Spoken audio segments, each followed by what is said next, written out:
Hi friends, welcome back to my channel. ഇന്നത്തെ recipe ചോറിൻ്റെ കൂടെ കഴിക്കാൻ പറ്റിയ നല്ല രുചിയുള്ളൊരു മോര് കാച്ചിയതിൻ്റെ റെസിപ്പി ആയിട്ടാണ് വന്നിരിക്കുന്നത്. ഇതിന് വേണ്ടിയിട്ട് ഒരു പച്ച പപ്പായയാണ് എടുത്തിരിക്കുന്നത്. പപ്പായ എല്ലാം ഇതേപോലെ ചെറിയ കഷ്ണങ്ങളാക്കി നന്നായിട്ട് കഴുകിയെടുത്തതാണ്. ഇനി ഈ പപ്പായ ഒന്ന് വേവിച്ചെടുക്കണം. അതിനാവശ്യമായിട്ടുള്ള വെള്ളവും അതേപോലെ ഇതിലേക്ക് ഇനി ആവശ്യമായിട്ട് കുറച്ച് മഞ്ഞൾപ്പൊടി ആവശ്യമായിട്ടുണ്ട്, അതുകൂടി ചേർത്ത് കൊടുക്കുന്നുണ്ട്. ഇനി ഇതിലേക്ക് ആവശ്യത്തിനുള്ള പച്ചമുളകും കുറച്ച് വേപ്പിലയും കൂടി ആഡ് ചെയ്ത് കൊടുക്കുന്നുണ്ട്. അതേപോലെ കുറച്ച് ഉപ്പും കൂടി ആഡ് ചെയ്ത് കൊടുത്ത് നന്നായിട്ടൊന്ന് വേവിച്ചെടുക്കാം.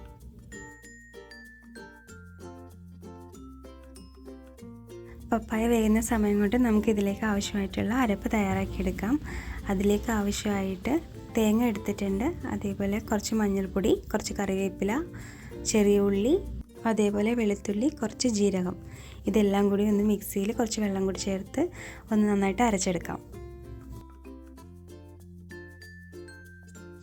പപ്പായ എല്ലാം ഇപ്പോൾ നന്നായിട്ടൊന്ന് വെന്ത് വന്നിട്ടുണ്ട്. ഇനി ഇതിലേക്ക് അരച്ചെടുത്ത അരപ്പ് ചേർത്ത് കൊടുക്കാം.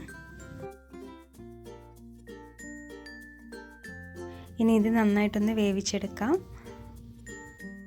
അരപ്പ് നന്നായിട്ട് തിളച്ച് വരുന്നുണ്ട്. ഇനി ഇത് കുറച്ച് സമയം കൂടി വേവിച്ചെടുക്കാം. ഇടയ്ക്കിടയ്ക്ക് ഒന്ന് ഇളക്കി കൊടുക്കണം. അരപ്പെല്ലാം നന്നായിട്ട് ഇപ്പോൾ ഒന്ന് വെന്ത് വന്നിട്ടുണ്ട്.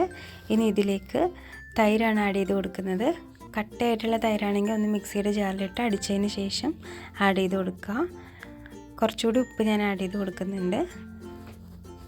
ഇനി ഇതേപോലെ ഒന്ന് തിളച്ച് പോവാതെ ഇങ്ങനെ മിക്സ് ചെയ്ത് കൊടുക്കാം. തൈര് ആഡ് ചെയ്തുകൊണ്ട് ഇനി തിളക്കാൻ പാടില്ല. ഏകദേശം ഒരു 5 മിനിറ്റൊക്കെ ചെയ്താൽ മതി. ഇനി ഇതിലേക്കൊന്ന് താളിച്ചൊഴിക്കാം. അതിലേക്ക് ഒരു ചീനച്ചട്ടി എടുത്തിട്ടുണ്ട്. ഇതിലേക്ക് എണ്ണ ചൂടായതിന് ശേഷം കുറച്ച് കടുക് ആഡ് ചെയ്ത് കൊടുക്കുന്നുണ്ട്.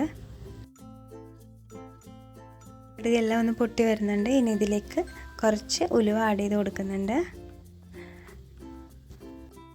അതേപോലെ കുറച്ച് കറിവേപ്പിലയും കട്ട് ചെയ്ത് വെച്ചിരിക്കുന്ന ചെറിയ ഉള്ളി ആഡ് ചെയ്ത് കൊടുക്കുന്നുണ്ട്.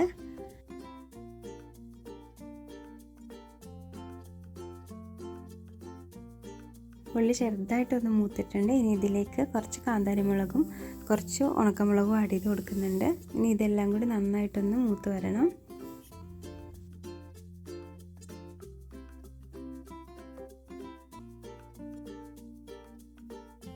ഇതേപോലെ ഒന്ന് മൂത്ത് വന്നിട്ടുണ്ട്. ഇനി ഇതിലേക്ക് കുറച്ച് മുളക് പൊടി ആഡ് ചെയ്ത് കൊടുക്കുന്നുണ്ട്. ഇതെല്ലാം കൂടി ഒന്ന് മൂപ്പിച്ചതിന് ശേഷം കറിയിലേക്ക് ഒഴിച്ചു കൊടുക്കാം.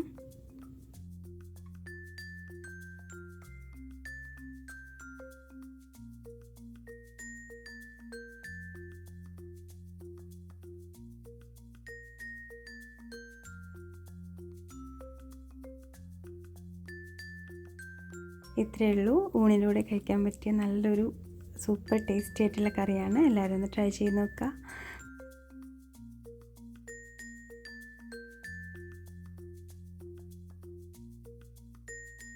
വീഡിയോ ഇഷ്ടമായാൽ എല്ലാവരും ഒന്ന് സബ്സ്ക്രൈബ് ചെയ്യുക, സപ്പോർട്ട് ചെയ്യുക. Thank you.